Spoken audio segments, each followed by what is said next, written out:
은혜가 아니면, 주님의 만지심이 아니면 우리는 아버지 주님의 말씀 앞에 정말 내 마음을 열고 정말 주님 듣겠다는 그 마음이 주님의 인도하신 가운데 있게 하여 주시옵소서.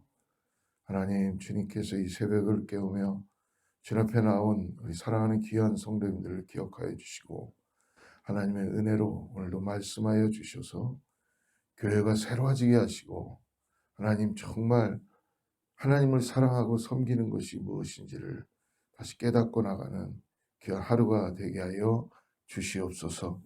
특별히 교회의 여러 가지 일들을 위하여 기도합니다. 하나님, 그러나 모든 것에 영광 받으실 분은 주님이시오니 주님께서 일하여 주시고 역사하여 주시고 주님 교회의 성전 건물도 속히 세워지게 주님께서 지혜를 주시고 만날 사람들, 일으킬 사람들을 함께하게 하여 주시고 주님의 손길 가운데 역사되게 하여 주시옵소서. 오늘 또 사랑하는 성도님들이 어디 있든지 간에 주님을 더욱더 사랑하게 하시고 주님으로 인하여서 이 험난한 세상 속에서 소망을 갖고 나가게 하여 주시옵소서.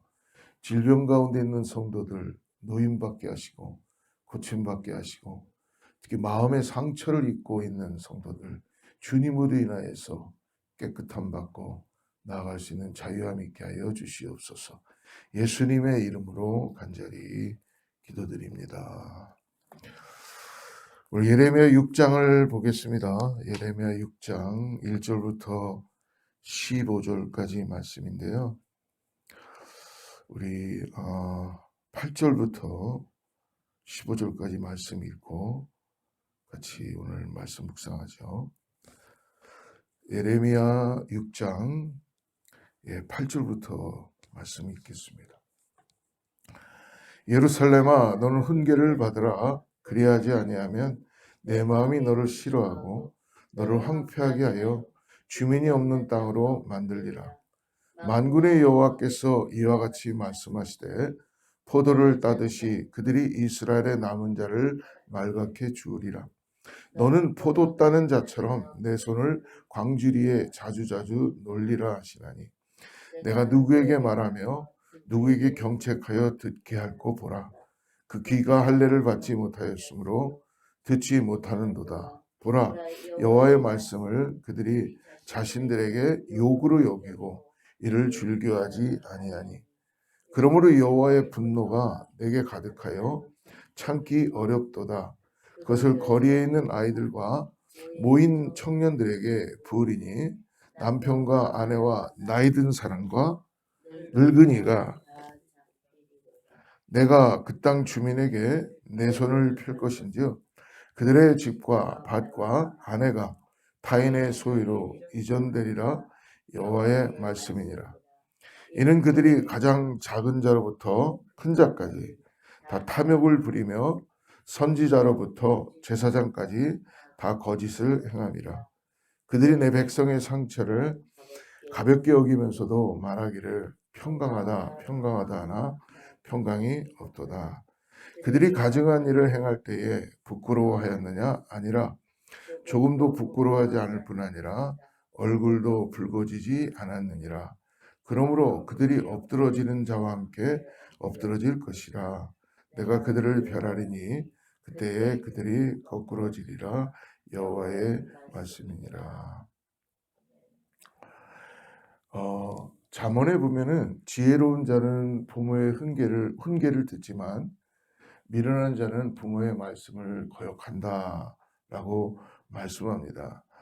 그러니까 자기를 살리기 위한 말씀을 때때로는 오히려 우리의 마음에서는 잘 받아들이지 못할 때가 많이 있죠. 목사인 저도 보면은 저 하나님의 말씀이 저에게 채찍으로 다가올 때 아니면 죄악된 길에서 돌이키고 하나님 앞에 다시 나아가야 될 때는 제 육신은 계속 그거를 거부할 때가 많이 있습니다. 정말 제 자신을 쭉 신앙생활하면서 목회자가 되면서 주님의 부르심을 통해서 지금까지도 보면은 계속 그것에 대한 싸움이구나라는 생각을 아니할 수가 없습니다. 하나님은 계속적으로 당신의 사랑하는 자녀들에게 계속 경고하신다고 말씀드리고 싶어요. 우리가 지난 주에 보면은 정말 비가 엄청나게 와가지고 전기가 다 끊어질 정도로 거진 그런 밤을 보낸 시간들도 있었습니다. 그럴 때 아마 이 조지아 파워나 뭐 인터넷 회사나 여러 군데가 새벽 내내 밤새도록 그런 일들을 하면서 계속적으로 셀룰라 폰에는 경고의 메시지를 곧 이루어집니다. 곧 몇 시간 후에 우리가 이런 라인을 다시 셋업합니다라고 그런 어떤 워닝과 또 일을 하고 있는 그런 메시지들을 보내음을 봤던 적이 있었습니다. 어떻게 보면은 하나님께서 오늘 우리들에게 이 하나님의 말씀은 레마로 우리 가운데 임하지만 때때로 우리가 그냥 한 귀로 듣고 한 귀로 흘릴 것이 아니라 오늘 이 아침에 우리가 하나님의 말씀을 한 말씀이라도 우리의 삶의 레마로 붙잡는다면 하나님의 그 우리를 살리는 말씀이 우리에게는 정말 귀한 말씀으로 역사되게 될 줄을 믿습니다. 골프를 치다 보면요. 힘을 빼라, 힘을 빼라. 모든 운동이 다 그렇죠. 힘 빼라, 힘 빼세요. 그래요. 도대체 힘 빼라는 게 뭔가? 그래서 그럼 내 몸에서 힘을 빼라는 거구나.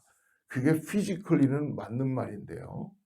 제가 그 말을 가만히 곱씹어 보면서 저야 뭐 목사가 골프를 시합에 나가려고 치는 건 아니고 가끔 운동 삼아 이렇게 골프를 가끔 치기도 합니다. 그럴 때 그 힘을 빼라라는 말을 옛날에 가르쳐 주던 분이 했던 말을 생각할 때 주님이 지금 나의 인생에 지금 관여하시면서 너 힘을 좀 빼라라고 말씀하실 때가 있다는 것이죠. 여러분 우리는 때때로 강약을 조절하며 신앙생활을 할 때가 있습니다. 힘을 빼라라는 이 주님의 이 말씀은 저는 이제 어떻게 듣냐 하면 내가 힘을 빼고 모든 걸 다 놓고 이전의 나의 모습이 아니라 다른 모습으로 변화될 수 있는 것이 아니라는 것입니다.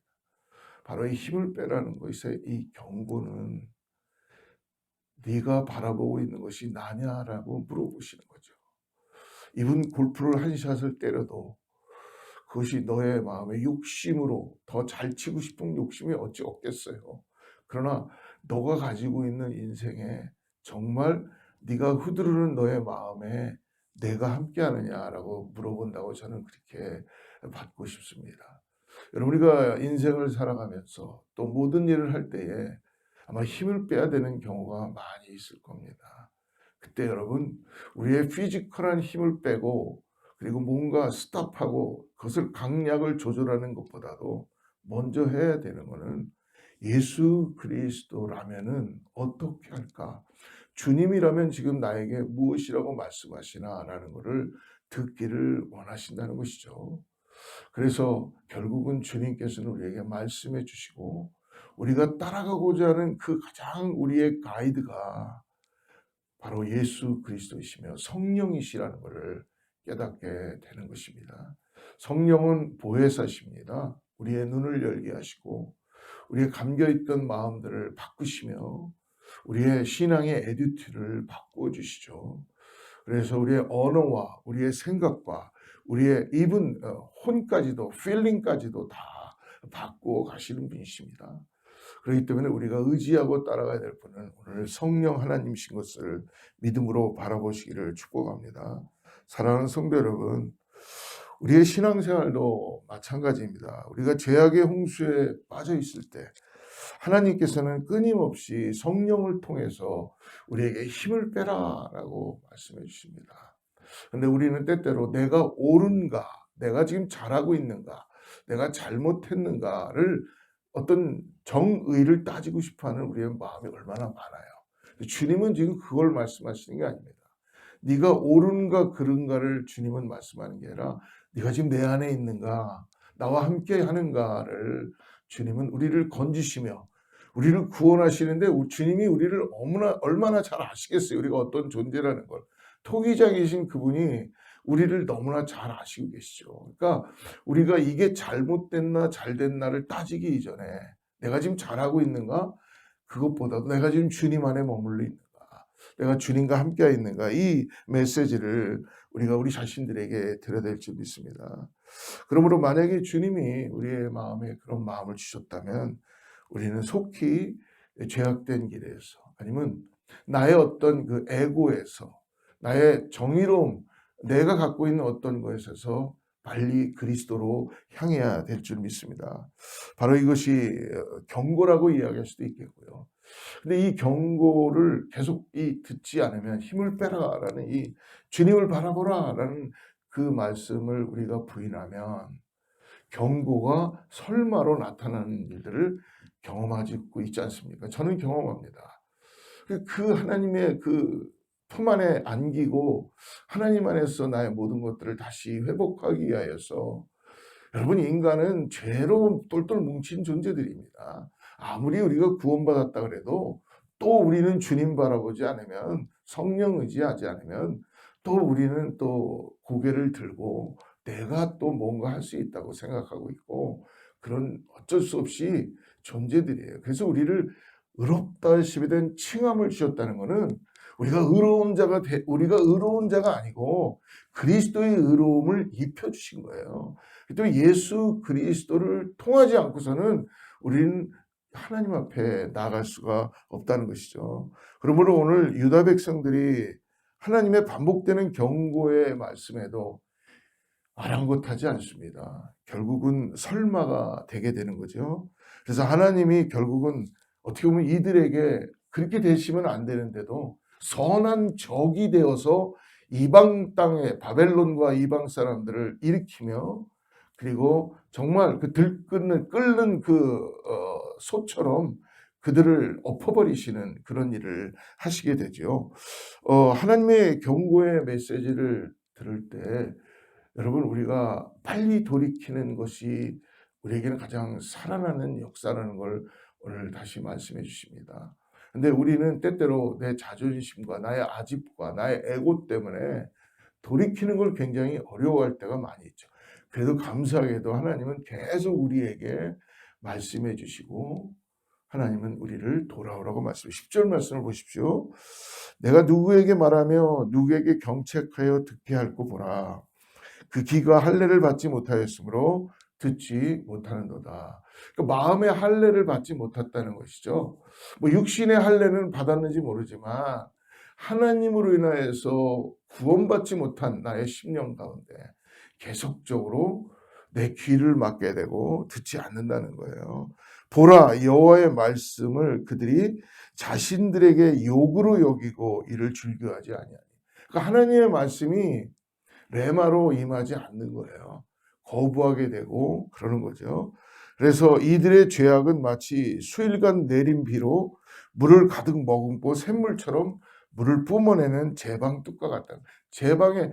제방의 뚝처럼 뚫려가지고 그냥 하나님을 떠나니까 어떤 일이 벌어지고 하나님의 말씀을 거부하니까 결국은 죄악된 도성이 되는 거죠. 포악하고 가려진 거죠. 가려진 게 그 안에는 다 하나님이 안 계시기 때문에 결국은 그 안에는 죄악과 포악이 가득 차게 됩니다. 7절 말씀 보십시오. 샘이 그물을 솟구쳐 냄같이 그가 그 악을 드러내니 폭력과 탈취가 거기에서 들리며 질병과 살상이 내 앞에 계속 하느니라. 모든 것이 무너지기 일보 직전에 이 전조 증상을 보이고 있던 것입니다. 하나님을 떠나가면 포악함과 죄악 가운데 그리고 폭력과 탈취가 그냥 자연스럽게 이루어지는 거예요. 여러분 요즘의 현실도 가만히 보십시오. 이전에는 그렇지 않았던 일들이 요즘은요 당연하듯이 사람들이 그렇게 생각하고 살아가고 있는 현실을 우리는 맞이할 수밖에 없습니다. 13절 말씀 보십시오. 이는 그들이 가장 작은 자로부터 큰 자까지 다 탐욕을 부리며 선지자로부터 제사장까지 다 거짓을 행함이라. 즉 무엇입니까? 죄는 전염이 된다는 거예요. 전염성이 있다는 거예요. 계속. 그래서 가장 작은 자로부터 큰 자에 이르기까지 모두가 탐욕에 빠져 있다는 겁니다. 그러니까 종교인들은 거짓을 행함으로 자정의 능력을 잃어버리게 되는 것이죠. 자정의 능력을 잃어버려요. 3절 한번 보십시오. 3절. 13절 다시 한번 읽어보겠습니다. 이는 그들이 가장 작은 자로부터 큰 자까지 다 탐욕을 부리며 선지자로부터 제사장까지 다 거짓을 행함이라. 그러니까 계속적으로 이 죄악 가운데 놓여져 있으면 릴레이시 돼서 계속 그것이 번져가기 시작한다는 것입니다. 폭력과 탈취, 질병과 살상이 넘쳐났습니다. 이에 하나님께서 북방의 바벨론을 필두로 친히 지휘하시면서 예루살렘을 심판하시기 위해서 행동에 나서게 되시는 것이 1절부터 6절의 말씀인데요. 이런 모든 행동을 그러니까 이방 땅에 있는 북방의 바벨론을 필두로 이 예루살렘과 이 남유다 백성들을 하나님께 돌아오기 위하여 이들을 정말 다시 돌아오게 하시기 위하면은 심판하시기 위한 행동에 나서게 된 진두지휘했던 분이 누구였냐면 하나님이시라는 것입니다. 하나님. 우리 6절 말씀 한번 보십시오.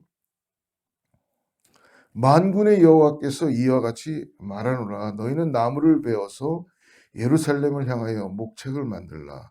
이는 벌받을 성이라. 그 중에는 오직 포악한 것뿐이니라. 하나님의 사랑은 우리가 때때로 오해할 때가 너무나 많이 있습니다. 하나님은 계속 내가 죄 가운데 있어도 하나님은 나를 그냥 인정해 주시고 그냥 하시겠지. 아니라는 것이죠. 오늘 하나님은 분명하게 말씀하십니다. 죄 가운데서 떠나라. 그것이 하나님의 사랑이세요. 그리고 경고하시고 경고가 설마가 되지 않도록 하나님을 의지하고 그리고 하나님을 바라보게 해주시는 것입니다. 그러므로 오늘 예루살렘이 이 하나님의 임재점이 떠났다는 거예요. 가장 거룩해야 할 예루살렘은 원래 하나님의 임재와 보호의 현장이어야 되잖아요. 그런데 가장 거룩한 곳 그 예루살렘이 이제 하나님의 심판과 징계의 대상이 되었다는 것입니다. 여러분, 우리가 가만히 우리 자신들을 들어가 보면 가장 하나님으로 인하여 거룩해져야 될 우리 교회가 더 나아가서 성도가 때때로는 어떻습니까? 세상의 질타를 받기도 하고 정말 하나님을 모르는 백성보다도 더 죄악된 길에서 헤매이고 나갈 때가 있지 않습니까? 사랑하는 성도 여러분, 이 세상에는 영원한 안전지대는 없습니다. 오직 영원하신 하나님 한 분만이 우리의 안전지대라는 걸 잊지 마시길 바랍니다. 그러므로 오늘도 하나님께로 돌아갑시다.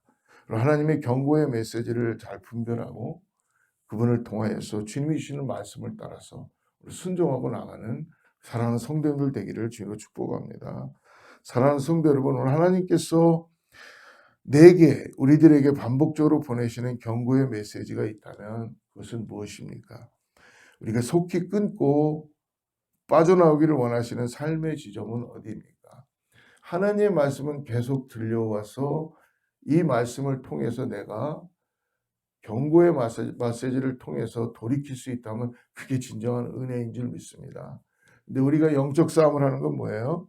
경고의 메시지가 들려오는데도 결국은 마귀는 그 경고의 메시지를 트위스트하고 못 듣게 하죠. 그래서 우리의 마음을 돌이키지 못하게 하고 계속 우리의 에고를 보게 하고 그리고 결국 경고는 결국 경고일 뿐이다라고만 그냥 체념하고 포기하고 말게 합니다. 사랑하는 성도 여러분, 오늘 다시 한번 하나님께 우리 결단의 마음을 드리고 나아가는 우리 모두가 되기를 간절히 바랍니다. 오늘 하나님 우리를 사랑하셔서 이렇게 말씀을 주시기 때문에 말씀을 통하여 다시 한번 우리의 마음을 주님께 마음의 할례를 받은 구원받은 백성으로서 말씀을 따라 순종하며 나갈 때 하나님의 놀라운 일들이 일어날 줄을 믿습니다. 오늘 힘을 빼시는 그런 은혜, 즉 그리스도를 바라보는 가운데 다시 나아가시기를 간절히 축복합니다. 기도하겠습니다. 하나님 아버지, 오늘도 주님께서 우리를 불러주시고 우리의 마음은 주님을 향한 마음으로 간절합니다. 그러나 때때로 죄악이 샘처럼 솟구쳤던 이 예루살렘의 실상통처럼 우리 자신들도 정말 주체하지 못하는 그런 가운데 있을 때가 있습니다. 아버지 하나님, 감추어진 거짓과 욕심이 때때로 드러나는 것이 불쾌해지고, 그리고 뭔가 내 마음에 들지 않는다고 우리는 거부할 때가 많이 있습니다. 주님, 오늘 헛된 위로와 거짓 평안을 아버지 현혹되지 않도록 주님의 말씀 앞에 나의 삶을 맞추게 하시고, 성령 안에서 참된 평강과 아버지 위로와 안식을 얻게 하여 주시옵소서. 주님만이 나의 산성이시며 주님만이 나의 피난처이시고 주님만이 나의 모든 것인 것을 다시 고백합니다. 오늘 하루 주님께서 동행하여 주셔서 성령 안에서 오늘 호흡하게 하시고, 성령님 내 안에서 탄식하시며 그리스도를 바라볼 수 있는 믿음으로 나가게 하여 주시옵소서. 우린 다 부족합니다, 하나님. 정말 또 쓰러질 수밖에 없는 존재들이지만 주님께서 통치하여 주시고 인도하여 주셔서 하나님, 하나님의 기쁨이 되는 그런 교회와 우리 모두가 되게 하여 주시옵소서. 예수님의 이름으로 간절히 기도드립니다.